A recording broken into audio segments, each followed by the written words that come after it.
మరి ఈ రోజుల్లో చేతబడి అనే విషయానికొచ్చినట్లయితే, అది మళ్ళీ జనాల్లోకి వస్తూ ఉంది. ఇది నిజంగానే ఉంది ప్రాసెస్. ఇంకా ఎక్కడో మారుమూల ప్రాంతాల్లో చేస్తున్నారు, చేతబడులనేవి జరుగుతున్నాయి అని. ఇది ఎంతవరకు అంటే నిజమంటారు? ఒక చిన్న అంశం లేదా ఒక చిన్న భయం కలిగించే విషయం జరిగింది హ్మ్. అని తెలియగానే చేతబడని నమ్మనవసరం లేదమ్మా. హ్మ్. దానికి చేయవలసిన పద్ధతులు, తెలియవలసిన పద్ధతులు చాలా ఉన్నాయి. అది చేసేవాళ్ళు ఇప్పట్లో 99% లుప్తమైపోయారు. హ్మ్. 0.1% ఉన్నారు. హ్మ్. అటువంటి వాళ్ళు చేస్తున్నప్పుడు మనకు పరిహారాలు చాలా ఉన్నాయి. ఓకే. ఎలాంటి పరిహారాలున్నాయంటారు? ఉదాహరణకు బాగా తీవ్ర స్థాయిలో వీళ్ళకి జరిగింది, వీళ్ళ పైన జరిగిందని అర్థమైపోయింది. హ్మ్. అటువంటి సందర్భంలో చండీ హోమం బాగా నిలబెడుతుందమ్మా. ఓకే. చండీ హోమం వాళ్ళ పేరు మీద చేపించాలా? లేకపోతే పేరు మీద అక్కడ మనిషి ఉండాలి? వాళ్ళుండాలి. ఓకే. అసలు వీళ్ళ పైన చేతబడి ప్రయోగం జరిగిందనేది మనం ఎలా తెలుసుకోవచ్చంటారు? కారణాలు చూడాలమ్మా. అందుకే వెంటనే మనం చెప్పలేము. చెప్పలేం. హ్మ్. ఉదాహరణకు ఒకరింటి ముందు నల్లకాకి చచ్చిపోయి పడిపోయిందమ్మా. ఆ హ్మ్. చేతబడిని నమ్మేస్తామా? హుహు. కొంతమంది నమ్మేవాళ్ళున్నారు. అవును.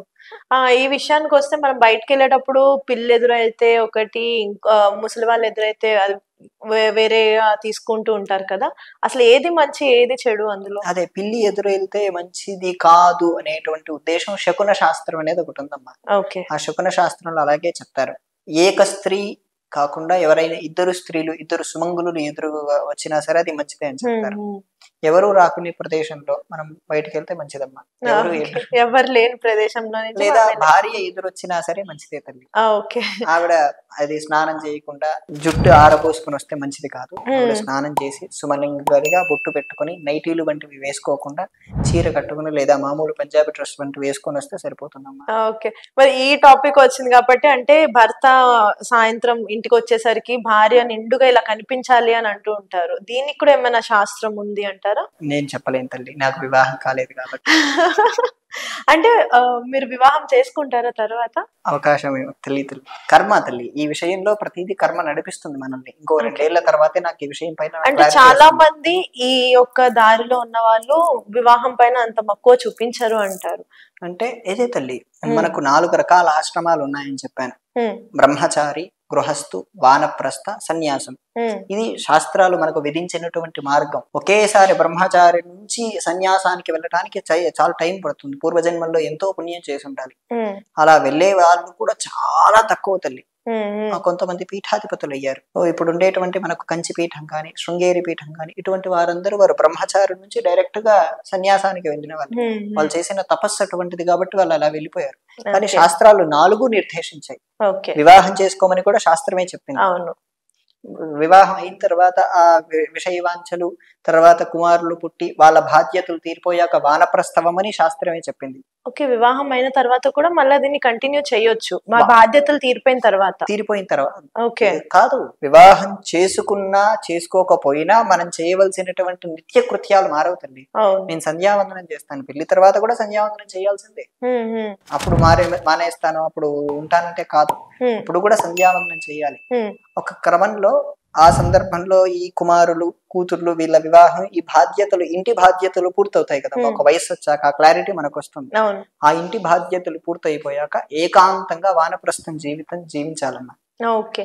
అంటే మీలాగా ధర్మబద్ధంలో నడుచుకున్న వాళ్ళు బయటకొచ్చిన ప్రతిసారి ఇంటికి వెళ్ళిన తర్వాత ఖచ్చితంగా స్నానం చేస్తారంటూ ఉంటారు. నిజమేనా? ఎవరేం చేయొచ్చమ్మా. మొన్న కరోనా అందరికీ నేర్పించింది గదా! అయ్యో! కరోనా గురించని కాదు గురుగారు. అంటే కరోనా ఇప్పుడు అందరికీ బయట నేర్పించింది ఇప్పుడు కదమ్మా. ఇదంతా మీరు మసిలారు. ఫర్ ఎగ్జాంపుల్ నేను పీరియడ్స్‌లో ఉన్నాను అనుకోండి. మీకు తెలీదు, నేను చెప్తేనే గాని మీకు తెలీదు. కానీ అవును. మీకు తెలియకుండానే మనం ఈ కన్వర్జేషన్ పెట్టుకున్నాము. నేను మిమ్మల్ని వెళ్ళే ముందు కాళ్ళకి దండం పెట్టుకున్నప్పుడు ముట్టుకోవచ్చు. లేదు ఏదైనా అంటే నేను మసిలిన ప్రదేశంలోనే మీరు కూడా మసిలారు కాబట్టి, ఇలా బయట మార్కెట్ ప్లేస్‌లో ఎంతో మంది ఆడవాళ్ళు తిరుగుతూ ఉంటారు. అలాంటి ప్లేసెస్ నుంచి కూడా మీరు వెళ్ళొస్తూ ఉంటారు. మీరనే కాదు, బ్రాహ్మణులు చాలా మంది నేను చిన్నప్పటి నుంచి చూసిన మా బాబాయిలు కానీ, వేరే వాళ్ళు కానీ ఎవరైతే ఉన్నారో, వాళ్ళు కూడా ఇంటికొచ్చినప్పుడు ఇలా స్నానం చేసేవారు. అంటే దాని వెనకాల ఉన్న ఏంటి రహస్యం? ఇంగ్లీష్‌లో ఎనర్జీస్ అంటారమ్మా. తెలుసమ్మా? Okay. Yeah! Negative energy. Negative simple. అంటే అంటే irrespective answer next negative energy రాకుండా ఉండడానికి అని. కాదు. హ్మ్. ఎనర్జీస్ అంటారు. ఓకే. ఆ ఎనర్జీస్ అనేవి మన వేసుకున్న వస్త్రాలకు, ఇక్కడ ఉండేటువంటి పరిసరాల నుంచి మనకు అందుతాయి. హ్మ్. హ్మ్. ఇర్రెస్పెక్టివ్ ఆఫ్ స్త్రీస్, హ్మ్. Irrespective of ladies. ఆ లేడీస్ బహిష్ట్ అయ్యారనే అంశం కూడా కాకుండా బయటికి వెళ్ళిన తర్వాత ఇంతమందితో మాట్లాడుతున్నాం, ఇటువంటి ప్రదేశాల్లో ఇక్కడ నేను కూర్చున్న ప్రదేశాల్లో కొన్ని వందల మంది కూర్చుని ఉంటారు. ఈ ప్రదేశంలో కొన్ని వందల మంది తిరుగుంటారు. ఈ ఎనర్జీస్ అంతా నాకు అంటుకుంటాయి తల్లి. నేను సాధన చేస్తుంటాను. ఈ సాధన చేస్తున్నప్పుడు ఆ ఎనర్జీస్ నన్ను డిస్టర్బ్ చేస్తాయి. ఆ డిస్టర్బ్ చేయకుండా ఇప్పుడు నేను ఇంటికి వెళ్ళిన వెంటనే భోజనం చేయను. మాధ్యాహ్నిక సంధ్యావందనం అని ఉంటుంది. 3 రకాల సంధ్యావందనం, 3 పూట్ల సంధ్యావందనం చేయాలమ్మా. పొద్దున, మధ్యాహ్నం, సాయంత్రం. ఇప్పుడు నేను ఉదయం వచ్చేటప్పుడే సంధ్యావందనం చేసే కాలం కాదు కాబట్టి వెంటనే వచ్చేసాను. ఇప్పుడు వెళ్ళి స్నానం చేసి సంధ్యావందనం చేసి తర్వాత భోజనం చేయాలి. ఓకే. అసలు మీ డైలీ రొటీన్ ఎలా ఉంటుంది గురువు గారు? చెప్పలేనమ్మా. రోజుకు అంటే నేను మామూలుగా మీరు నార్మల్ గా పొద్దున్నే లేచేసారండి, ఇంట్లోనే ఉన్నారు అంటే ఎలా అంటే మీరు ఒకదాని తర్వాత ఒక్కొక్కటి ఏమేమి పాటిస్తూ ఉంటారు? అనుష్ఠానం ఎక్కువగా చేస్తానమ్మా. ఓకే. ఫస్ట్ స్నానం అయిన వెంటనే అనుష్ఠానం చేస్తాను. ఎవరైనా సంధ్యావందనమే చేస్తారు. సంధ్యావందనం అయిన తర్వాత నాకు కొన్ని మంత్ర దీక్షలు ఉన్నాయి. ఆ మంత్ర దీక్షలు ఉన్నటువంటి వాటికి అనుష్ఠానం చేసి, అనుష్ఠానం అవటానికి టైం పడుతుంది. అనుష్ఠానం అయ్యాక శాస్త్రాధ్యయనం చేస్తాను. ఓకే. ఇలాగా దీక్షల్లో ఉన్న కొంతమంది ఉంటుంటారు కదా, మరి కొన్ని అనుకోని సిచ్యువేషన్స్ లో ఇంట్లో ఎవరైనా చనిపోయినప్పుడు కానీ వేరే శుభకార్యాలు అంటే మన ఇంట్లో ఎవరైనా పిల్లలు పుట్టినా కానీ ఒక 11 రోజులు మైల్ అనేది ఉంటుంది, ఎవరైనా చనిపోయినా కానీ 11 రోజులు మైల్ అనేది ఉంటుంది. మరి ఆ టైంలో మంత్ర దీక్షలో ఉన్న వాళ్ళు ఏం చేయాలి? ఆ సందర్భాలు కూడా వేరుంటాయమ్మా. ఉదాహరణకు బంధువులైతే ఒక రకం, ఇంట్లో అయితే ఒకే రకం. ఓకే. వాళ్లకు చేయబడేటువంటి అనుష్ఠానాలు కొన్ని మానసికంగా చేసుకోవాలని, సంధ్యావందనం అర్ఘ్యప్రదానం వరకే చేయాలని, గాయత్రి జపం మానసికంగా చేయాలని, పూర్తిగా సంధ్యావందనం మానసికంగా అంటే లోపల చదువుకోవాలి, జపమాల పట్టుకోకుండా కనపడకుండా ఓకే అలా చేసుకోవాలని ఉంటాయమ్మా 11 రోజులు. ఓకే. అది దగ్గరి బంధువులైతే మరో రకం, దూర బంధువులైతే కొన్ని రోజులు రకరకాల రోజులు పక్షిని ఏమో అంటారు. కొంతమంది స్నానంతో వెళ్ళిపోతుంది. బాగా దూరం అనుకోండి, మనకు తెలిసింది మనం అనుష్ఠానంలో ఉన్నాం, అప్పుడు స్నానం చేస్తే వెళ్ళిపోతుంది. అలా కొన్ని ఉంటాయమ్మా. ఓకే. సో దేవుళ్ళ విషయానికి వచ్చేసరికి మొక్కుకున్న కోరికలు తీర్చకపోతే దేవుడు పనిష్మెంట్ ఇస్తాడు అని అంటుంటారు. అంటే కోరిక మొక్కుకున్నది మనం తీర్చుకోకపోతే మనం సైడ్ ఎఫెక్ట్స్ ఎదుర్కొంటాము. ఈ రోజుల్లో భాషలో చెప్పాలి అంటే, నా భాషలో చెప్పాలి అని అంటే కొన్ని సైడ్ ఎఫెక్ట్స్ ఉంటాయి దానికి అని అంటారు. అది నిజమేనా? దేవుడి కంటే ముందు మనకే సైడ్ ఎఫెక్ట్స్ వస్తాయి తల్లి. ఎలా కూడా చెప్తాను. మన వాక్కుకు మనస్సుకు 2 శక్తులు ఉంటాయి తల్లి. మన వాక్కు నిరంతరం సత్యమే మాట్లాడితే, మనం ఎప్పుడు సత్యమే మాట్లాడుతుంటే మన వాక్కు విశ్వంలో ఉండేటువంటి శక్తులకు కనెక్ట్ అవుతుంది. మనస్సు కూడా ఎప్పుడు నిత్య శుద్ధంగా పాజిటివ్ థింకింగ్ మాత్రమే చేస్తూ, రైట్యూస్నెస్ థింకింగ్ మాత్రమే చేస్తూ, రైట్యూస్నెస్ లివింగ్ మాత్రమే ఉంటే వాళ్ళకు కూడా మనస్సు విశ్వంలో కనెక్ట్ అవుతుంది తల్లి. వాళ్ళు అనుకున్న పనులు చేస్తూ అలా చేస్తున్న సందర్భంలో ఇప్పుడు మాట తప్పారు, తప్పినప్పుడు ఏం చేస్తారు? విశ్వంలో ఉండే శక్తులే శిక్షిస్తాయి తల్లి. వాళ్ళు తప్పడానికి వాళ్ళు చేసినటువంటి తప్పులే కారణం.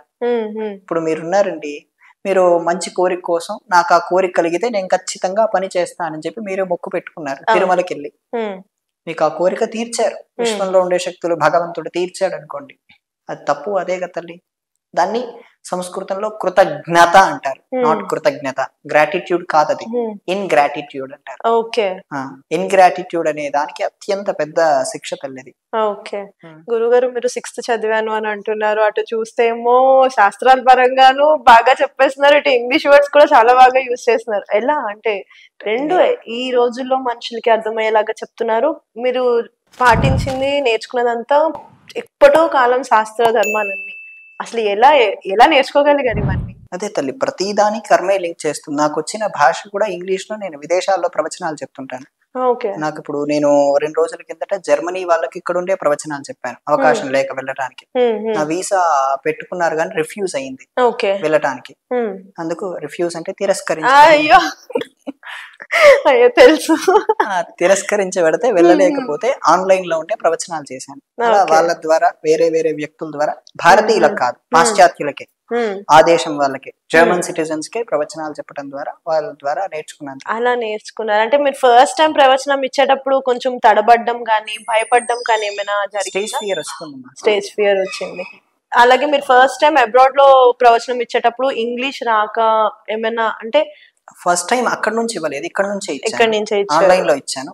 తప్పులు మాట్లాడేవాడిని, ఎలాగంటే ఇప్పుడు ఉదాహరణకు రైట్యూస్నెస్ లివింగ్ అనబోయి రైట్యూస్నెస్ లీవింగ్ అనేవాడిని. ఓహో, చిన్న చిన్న వర్డ్స్ అది పలికే ప్రొనౌన్సియేషన్ లో అర్థాలు మారిపోయినాయి. లివింగ్ లివింగ్ తేడా ఏంటమ్మా? అవును, లివింగ్ అంటే వదిలేసి వెళ్ళిపోవడం, లివింగ్ అంటే ఉండడం. అలా అర్థం వాళ్ళకి అర్థమయ్యేది కాదు. అదే అదే, అలా సందర్భానుసారంగా పరిస్థితులు లాంటివి ఎదురైనప్పుడే నేర్చుకుంటాం దాన్ని. ఎగ్జాక్ట్లీ అండి. సో ఈ రోజులో చాలా మంది కాళ్ళకి నల్లదారం కడుతూ ఉంటారు, నల్ల తాడు కట్టుకుంటూ ఉంటారు. అది ప్రత్యేకంగా ఎడమ కాళ్ళకి కట్టుకుంటారు. ఎందుకు అంటే ఇది ఈ ఫ్యాషన్ అయిపోయిందా, లేకపోతే ఎప్పటి నుంచో ఉన్న ధర్మంలో ఒక పద్ధతేనా ఇది? కొంతమంది కడియాలు కూడా వేసుకుంటారమ్మా. ఆడవాళ్ళు ఇంతకు ముందు అవును వేసుకుంటారు, మగవాళ్ళు కూడా వేసుకుంటారు. మా గురువు గారికి చూస్తే ఆయన కడియం ఉంది. ఎందుకు అంటే కడియం అంటే అది వెండితో బంగారంతో ఉంటాయి, ఇత్తడివి ఉంటాయి. నల్ల దారం అనేది ఎందుకు యూస్? అది నెగిటివ్ ఎనర్జీని అడాప్ట్ చేసుకుంటుందని. ఉదాహరణకు మీరు బొట్టు పెట్టుకున్నారు తల్లి, నల్ల బొట్టే పెట్టుకున్నారు. ఎందుకంటే ఏం చెప్తారు? ఎందుకంటే నేను బొట్టు పెట్టుకున్నాను, ఎరుపు బొట్టు పెట్టుకున్నాను, నేను విభూతి పెట్టుకున్నాను, మీరు ఇంతసేపటి నుంచి నన్ను చూస్తున్నారు, మీలో ఉండేటువంటి ఆ దృష్టి అంతా నా పైన పడుతుంది, నేను చూసేటువంటి దృష్టి అంతా మీలో పడుతుంది. మీరు ఈ ఇంటర్వ్యూ అంతా అయిపోయాక మీరు కారెక్కి ఎక్కడికైనా వెళ్తుంటే ఆ నొప్పులు మీకు తెలుస్తాయి. ఓకే, గమనించారా? కొంతమంది మిమ్మల్ని నెగిటివ్ భావంతో చూశారనుకోండి, ఆ భావనల్లో ఉండే వాటికి మీకు తెలుస్తాయి తల్లి. అందుకే ఒక తెలుగులో సామెత కూడా ఉంటుంది, నరుడి కంటికి నల్లరాయి అయినా పగులుతుంది. వాడు చూసేటువంటి దృష్టితో అటువంటివన్నీ జరుగుతాయి తల్లి. అంత క్రోధంగా, అంత తీక్ష్ణంగా, అంత కాన్సన్ట్రేట్ గా చూస్తే అవన్నీ జరుగుతాయి. మరి ఇప్పుడు మీరు నల్ల రాయన్నా పగులుతుంది అన్నప్పుడు ఆఫ్టర్ ఆల్ నల్ల దారం ఏం కాపాడుతుందమ్మా. ఎలా? ఇతడి దృష్టి అంత తీక్ష్ణంగా ఉంది. ఇక్కడ మనుషులు అంత తీక్ష్ణంగా చూడరు. ఇప్పుడు నల్లరాయిని పెట్టుకుని రోజు అది పగిలిపోవాలని చెప్పి దాన్ని తీక్ష్ణంగా, క్రోధంగా మనస్సులో ఉండేటువంటి భావాలన్నీ ఆ రాయి పైన పెట్టారనుకోండి, పగిలిపోతుంది. కానీ ఈ నల్ల దారంలో దారం అనేటువంటిది పత్తితో తయారవుతుందమ్మా. అవునమ్మా, పత్తి అనేది మహర్షులు తయారు చేశారు. ఆ మహర్షులు మొట్టమొదటగా మనకు అందించారు ఈ పత్తిని. ఈ పత్తిలో కొన్ని దాన్ని ఏమంటారంటే, కొన్ని ఇప్పుడు మన భాషలో మాట్లాడితే కొన్ని గ్రహించేటువంటి శక్తులు ఉంటాయి దానికి. నెగిటివ్ ఎనర్జీని గ్రహించేసి అది బయటికి పాజిటివ్ ఇవ్వకపోయినా సరే దాన్ని అలా అడాప్ట్ చేసి పెట్టుకుంటుంది.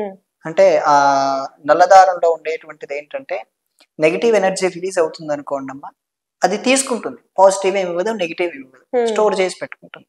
అంటే ఇప్పుడు నల్ల తాడు వస్తుంది కదా, మొలతాడు లాంటిది, అది మంచిదంటారా? దారాన్ని 3 పేటలు 9 పేటలు ఏవో వేసి కట్టుకోవాలి అంటుంటారు. ఒక్కటైనా కట్టుకుంటారమ్మా. ఏదైనా సరే ఎనర్జీని, ఇది ఉందమ్మా, నేను ఇప్పుడు ఇది చేతికి 3 ముళ్ళు వేసుకోవాలా 4 ముళ్ళు వేసుకోవాలంటే ఏం చెప్తాను? 3 వస్తుంది, 4 రావట్లేదు కదా. అప్పుడు నేను ఒకటే వేసుకుంటానమ్మా, అప్పుడేముంది, ఏమవ్వలేదు. ఓకే, ఇది కూడా అంతే అంటారు. ఓకే ఓకే గురుగారు. సో మాకున్న చాలా ధర్మ సందేహాల్లో చాలా కొన్ని మేము ఇప్పుడు తీర్చుకోగలిగామండి గురుగారు. చాలా థ్యాంక్స్ అండి దానికి. మళ్ళా ఎపిసోడ్ లో ఇంక వేరే కొన్ని ధర్మ సందేహాలతో మేము మీ ముందుకు వచ్చేస్తాము. సో చూసారు కదండి, మీకు కనుక ఈ ఎపిసోడ్ నచ్చినట్లయితే వీడియో లైక్, కామెంట్, షేర్ చేయండి. ఇలాంటి మరిన్ని ఇంట్రెస్టింగ్ వీడియోస్ కోసం మా ఛానల్ ని సబ్స్క్రైబ్ చేసేయండి.